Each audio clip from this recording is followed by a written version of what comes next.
నమస్తే, నా పేరు పిబి చారి. గత వీడియోలో మనం డిఎన్ఏ యొక్క స్వభావాన్ని గురించి మనం తెలుసుకున్నాం. ఇప్పుడు క్రోమోజోములు గురించి మనం తెలుసుకుందాం. ఈ క్రోమోజోములు అన్నవి ఒక జీవకణంలో కేంద్రంలో న్యూక్లియస్ అనేది ఉంటుందని, ఆ న్యూక్లియస్లో క్రోమాటిన్ అనేటువంటి పదార్థం ఉంటుందని, ఆ పదార్థం దారపు పోగులుగా ఉంటున్న దాన్ని మనం క్రోమోజోములు అంటాం. ఈ క్రోమోజోములు ప్రతి పురుషుల్లోనూ ప్రతి స్త్రీలోనూ జీవకణంలో ఈ క్రోమోజోములు ఉంటాయి.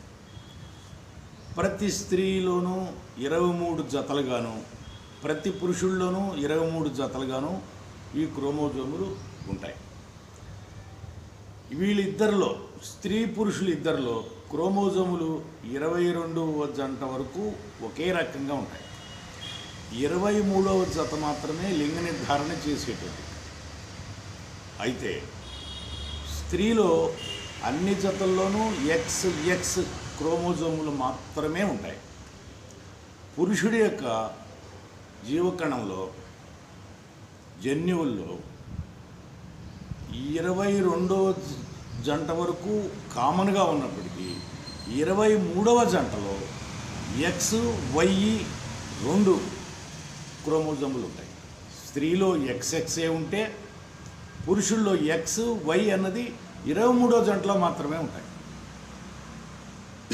ఈ Y క్రోమోజోము అన్నటువంటిది అతని యొక్క తండ్రి, ఆ తండ్రి తాత వాళ్ళ యొక్క పూర్వీకాన్ని తెలియజేస్తుంది.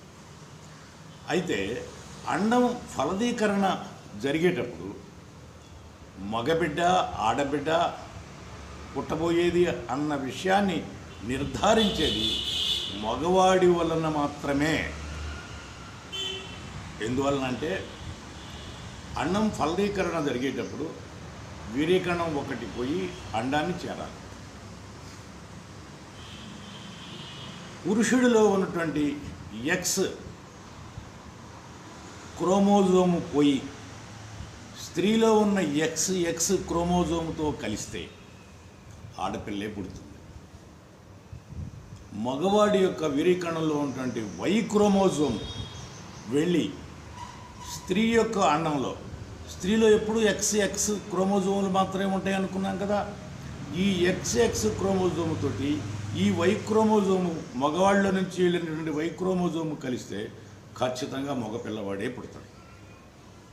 కానీ తమాషా ఏంటంటే మన సమాజం ఎంత వెనకబడి ఉందంటే, శాస్త్రీయంగా మనం ఎక్కడున్నామంటే మధ్యయుగాల కాలంలోకి వెళ్ళిపోయే దశలో ఉన్నాం. కాబట్టే అత్తలు కోడళ్ళకి ఆరళ్ళు ఎప్పుడు ఆడపిడ్డనే కంటుంటావని, అజ్ఞానులైనటువంటి పురుషుడు భర్త నువ్వు ఎప్పుడు ఆడపిల్లలనే కంటుంటావు, నువ్వు మాకు మగబిడ్డనే ఇవ్వు, నువ్వు అసలు ఇక్కడ ఉండనే ఉండదు, వెళ్ళిపోమని వెళ్ళగొట్టినటువంటి కుటుంబాలని బోల్డ్ మంది మనం చూస్తాం.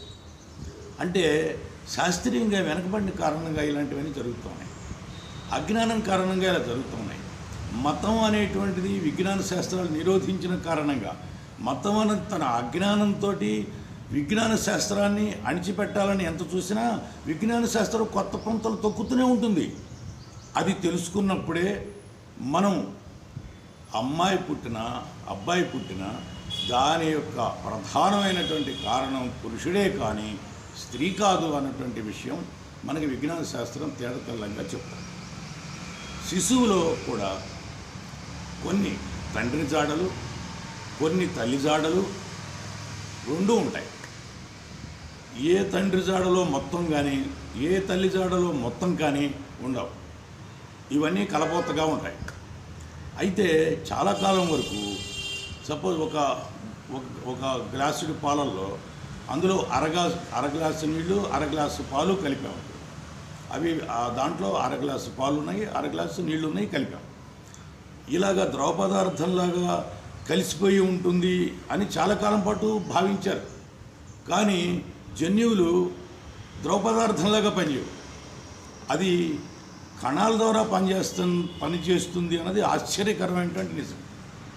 మనకి మెండెల్ యొక్క పరిశోధనలో మనకు అదే తెలియదు. మెండెల్ ఎరుపు రంగు మొక్కలకి తెలుపు రంగు మొక్కలకి క్రాస్ చేసి దాంట్లో వచ్చిన సంకర విత్తనాలు నాటితే ఎరుపు రంగు వచ్చినాయి కానీ మధ్యస్థ రంగు ఏమీ రాలేదు. అలానే పాలు నీళ్ళలాగా కలపోతగా ఉండవు, జన్యువులాగా ఉంటాయి. జన్యువుల కలయిక సమ్మేళనం వలన ఒకటి డామినెంట్గాను ఒకటి రెసెసివ్గాను ఉంటుంది. అంటే ఎర్రటి పువ్వుల మొక్కలకి తెల్లటి పువ్వుల మొక్కలకి సంపర్కం చేసినప్పుడు ఏమైంది, మెండెలు అన్ని ఎర్రటి పువ్వులే పూసాయి. అంటే మెండెలు కరెక్ట్గా ఊహించాడు అనమాట. జన్యువుల కలయిక వలన అందులో ఒకటి డామినెంట్గా ఉంటే ఒకటి బలవత్తరంగా ఉంటే ఒకటి కొంచెం బలహీనంగా ఉంటుందన్నమాట. ఒకటి డామినెంట్, మరొకటి రెసెసివ్గా ఉంటుందన్నమాట. ఇది క్రోమోజోముల యొక్క సమాచారం. మిత్రులారా, మనం ఇప్పటి వరకు క్రోమోజోములు వాటి యొక్క లక్షణాలు ఎలా ఉంటాయి, అవి ఎలా పనిచేస్తాయి శరీరంలో అన్న విషయాల్ని మనం తెలుసుకున్నాం. అలానే ఈ క్రమ వికాస పరిణామం యొక్క సాక్ష్యాలు ఏంటి, ఈ క్రమ వికాస పరిణామం అని చార్లెస్ డార్విన్ చెప్పాడు. ఆ తర్వాత శాస్త్రవేత్తలు దాన్ని శిరోధార్యంగా తీసుకున్నారు. దాని ప్రకారం అయితే దానికి రుజువులు కొన్ని ఉంటాయి కదా. ఉదాహరణకి మనం ఒక 2 లీటర్ల పాలను వేడి చేసి చల్లార్చి దాంట్లో 1 స్పూను పెరుగు వేస్తాం. ఓ 10 గంటలు అయ్యేటప్పటికి లేదా తెల్లారేటప్పటికి మొత్తం గడ్డ పెరుగు అవుతుంది. అంటే ఏమైంది, పాలు చెడి పెరుగైంది. అంటే అందులో ఉన్న బ్యాక్టీరియా 1, 2 గాను 2, 4 గాను 4, 8 గాను 8, 16 గాను 16, 32 గాను ఇలాగ డబుల్ అవుతూనే ఉన్నది. అందువలన ఆ పాలు చెడిపోయి గట్టిపడి పెరుగుగా మారుతుంది. అంటే ఏంటి, దీంట్లో బ్యాక్టీరియా అన్ని తరాలు అన్ని జనరేషన్స్ పాస్ అయిందన్నమాట. అందువల్లనే మనకి ఈ పెరుగు అన్నటువంటిది ఏర్పడింది. బ్యాక్టీరియా ఈ పెరుగు అన్నటువంటిది ఏర్పడటం అన్నది ఇది నిజంగా ఒక మంచి ఉదాహరణ.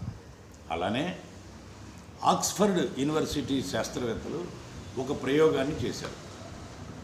వాళ్ళు ఏం చేశారంటే అగార్ అనే ఒక సొల్యూషన్ తీసుకున్నారు. అగార్ అంటే అది బ్యాక్టీరియాకి తిండి, ఆహారం. దాంట్లో ఆ తిండి తింటే బాగా పెరుగుతాయి. ఒక ప్లేట్ తీసుకొని దాంట్లో యాంటీబయాటిక్ కలిపి పెట్టారు. ఆ ప్లేటు పక్కన అరలుగా బ్యాంక్స్గా అరేంజ్మెంట్ చేశారు. ఈ మొదటి బ్యాంకులో యాంటీబయాటిక్ లేదు. రెండో వారంలో 10% యాంటీబయాటిక్ కలిపారు. మూడో వారంలో 30% యాంటీబయాటిక్ కలిపారు. ఇలాగా చివర 100% యాంటీబయాటిక్ కలిపినటువంటి అక్కడ ఉన్నదన్నమాట. ఏం చేశారు ఈ శాస్త్రవేత్తలు, ఈ యాంటీబయాటిక్ లేనటువంటి ఈ బ్యాంకులోకి బ్యాక్టీరియాని ప్రవేశపెట్టారు. అక్కడ అగార్ సొల్యూషన్ ఉంది, దాంట్లో ఎలాంటి యాంటీబయాటిక్ లేదు. అందువల్ల ఆ కాలనీ పెరిగింది, విపరీతంగా బ్యాక్టీరియా పుట్టుకొచ్చింది. మరి అక్కడి నుంచి స్ప్రెడ్ అవ్వాలంటే పక్కనున్న బ్యాంకులో 10% యాంటీబయాటిక్ ఎలా అయితే దాంట్లోకి చేరినాయి. కానీ చాలా చచ్చిపోయినాయి, కానీ కొన్ని మాత్రం బ్రతుకున్నాయి. అంటే ఏంటి, యాంటీబయాటిక్ని తట్టుకున్నటువంటివి మాత్రమే అక్కడ బ్రతికి బట్టకట్టాయి. మళ్ళీ అక్కడ కాలనీ పెరిగింది, ఆ బ్యాంకు నుంచి మళ్ళీ స్ప్రెడ్ అవ్వాలి. ఇక్కడ 20% ఉంది, యాంటీబయాటిక్ 20% ఉంది, అయినా అక్కడికి చేరాయి. కానీ అక్కడ చాలా చచ్చిపోయాయి, కొన్ని చేరాయి, కొన్ని బ్రతికాయి. అంటే జన్యువుల్లో మార్పు వచ్చింది, ఎవల్యూషన్ జరిగింది, పరిణామం అన్నది జరిగింది. పవర్ఫుల్ యాంటీబయాటిక్ని సైతం తట్టుకోగలిగి నిలదొక్కోగలిగినటువంటి శక్తిని ఎవల్యూషన్ ద్వారా ఈ సూక్ష్మజీవులు సంపాదించాయి. అలాగే 10%, 20%, 30%, 40% అలా 100% వరకు కూడా చేరిపోయాయి ఈ బ్యాక్టీరియా. అక్కడ కూడాను చాలా చచ్చిపోయాయి, కొన్ని బ్రతుకున్నాయి.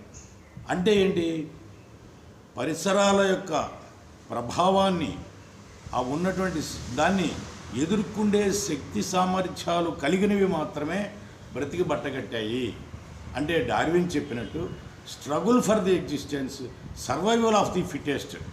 అంటే యాంటీబయాటిక్, పవర్ఫుల్ యాంటీబయాటిక్ని సహితం తట్టుకొని 100% యాంటీబయాటిక్ ఉన్నటువంటి బ్యాంకులో కూడా ఈ సూక్ష్మజీవులు బ్రతికాయి. అంటే అర్థం ఏంటి? అవి ఆ పర్టిక్యులర్ విషయాన్ని సైతం తట్టుకోగలిగినటువంటి శక్తి సామర్థ్యాలు ఎవల్యూషన్ ద్వారా అవి సంపాదించాయన్నమాట. ఇవాళ యాంటీ రెసిస్టెంట్ బ్యాక్టీరియా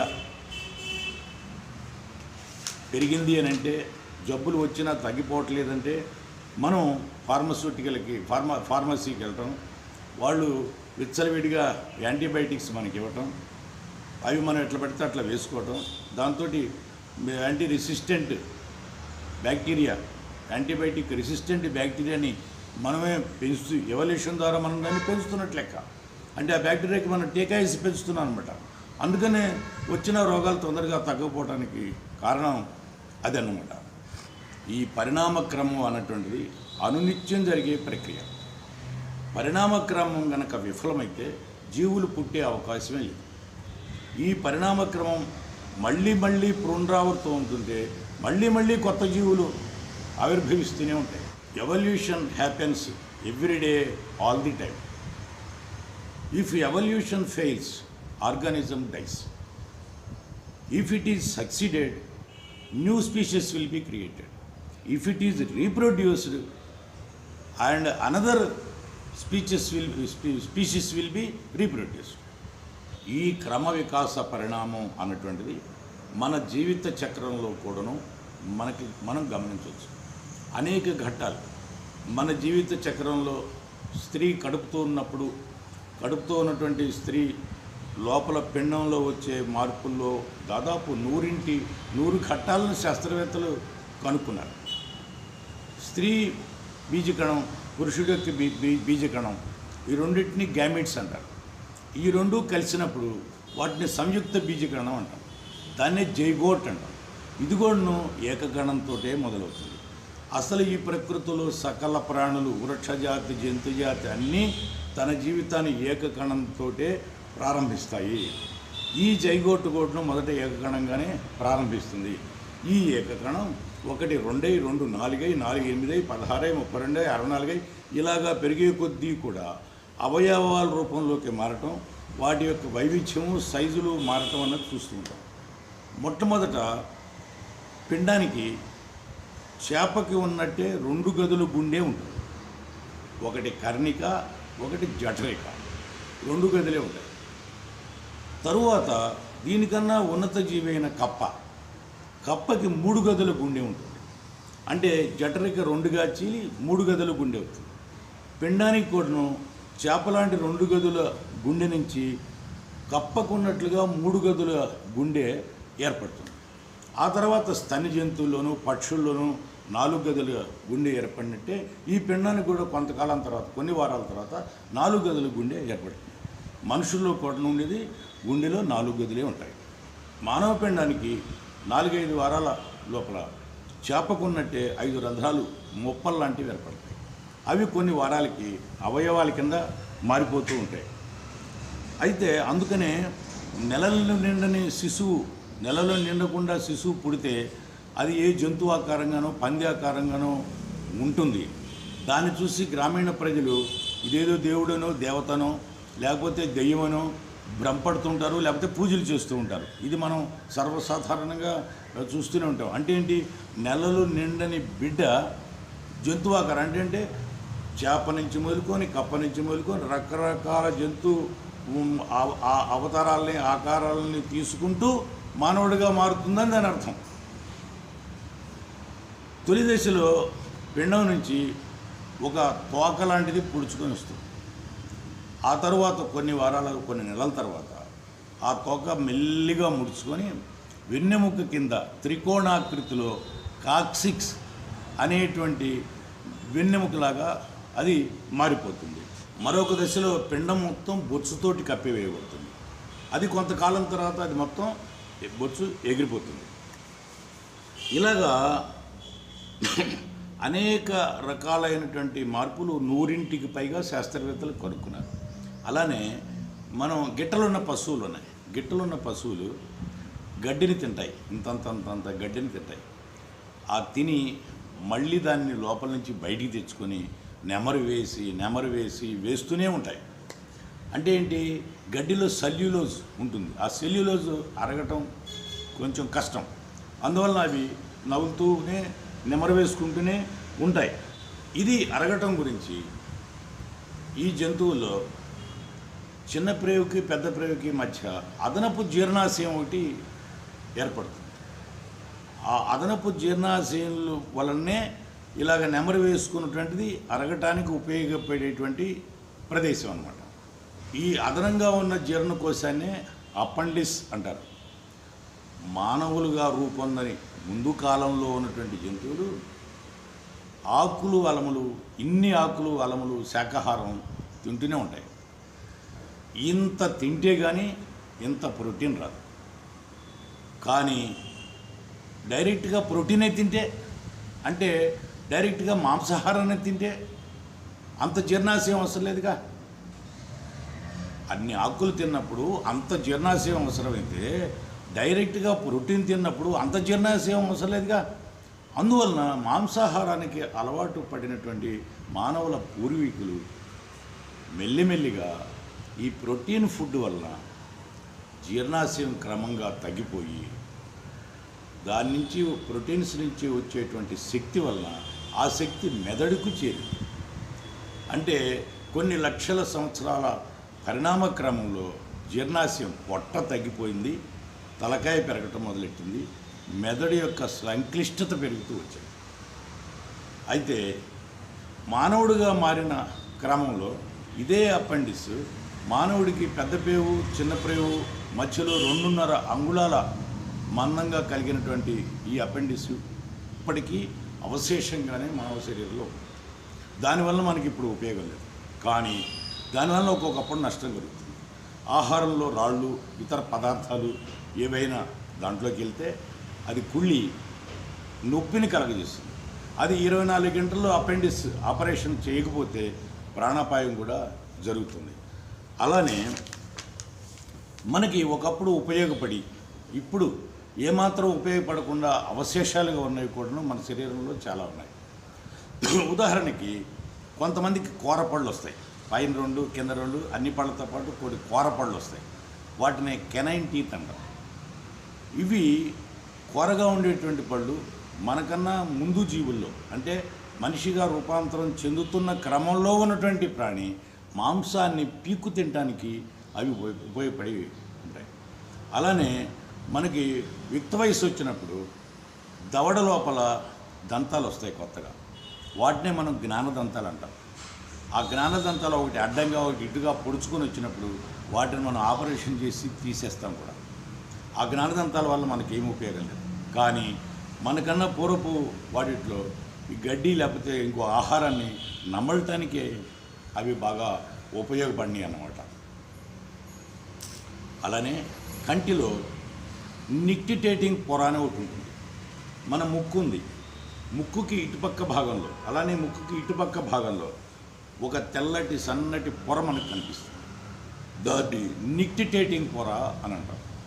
ఇది మనకన్నా వెనుకున్నటువంటి పూర్వం ఉన్నటువంటి జీవులు, పక్షులు కానీ బల్లులు కానీ కప్పలు కానీ, వీటికి ఒకసారి గమనించండి, కనురెప్పలతో పాటు 3వ పొర కూడా తెల్లగా కనిపిస్తుంది. అది మన శరీరంలో శిథిల అవశేషం, అంటే పరిణామక్రమం చెందినటువంటి ఒక క్రమానికి సంబంధించిన అవశేషం మనలో ఇంకా మిగిలిందనమాట.